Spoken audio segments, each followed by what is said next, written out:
air we breathe is poisoned by tiny particles emitted by car engines. Every year, almost 500,000 people in the EU die prematurely due to air pollution. Here in Greece and across Europe, scientists are working on innovative solutions to try to solve the problem. Thessaloniki and other European cities suffer high levels of pollution caused by heavy traffic. Toxic particles emitted by car engines are part of the problem.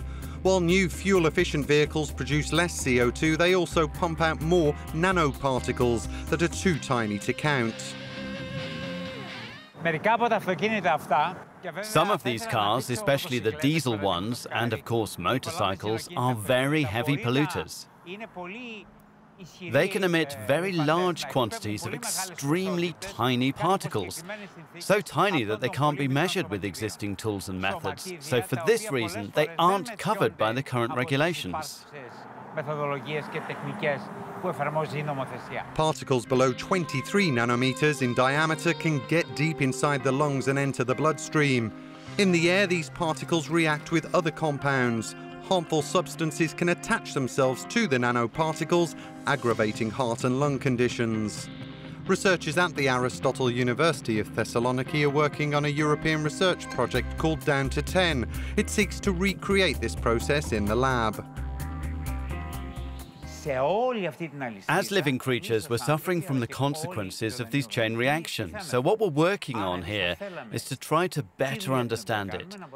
We're collecting the necessary data to assess the technologies and the fuels we use, as well as their effects on human and non-human health. For their experiments, researchers connect the test car's exhaust pipe to instruments which measure ultra-fine particles. The same process that takes hours and days in the atmosphere is accelerated inside this system. In parallel, the reactions are simulated in computer models. The knowledge obtained from the experiments is quite limited, but the digital models provide much higher precision in terms of measurements. We can use that to further improve the experiments and to better understand the process.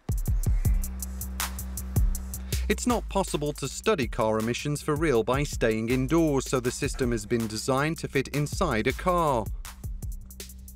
The test vehicle can leave the research facility and drive around the city, recording emissions in traffic. As soon as I restart the engine and step on the throttle, as I'm doing right now, we see a big spike here in red, which shows the detected emissions.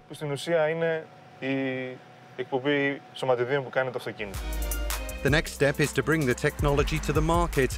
Researchers hope car makers will use their device to develop better engines which emit fewer nanoparticles. It will also go a long way to preparing the motor industry ahead of anticipated much tighter EU regulations. The goal is for the internal combustion engine to become a zero-emission machine.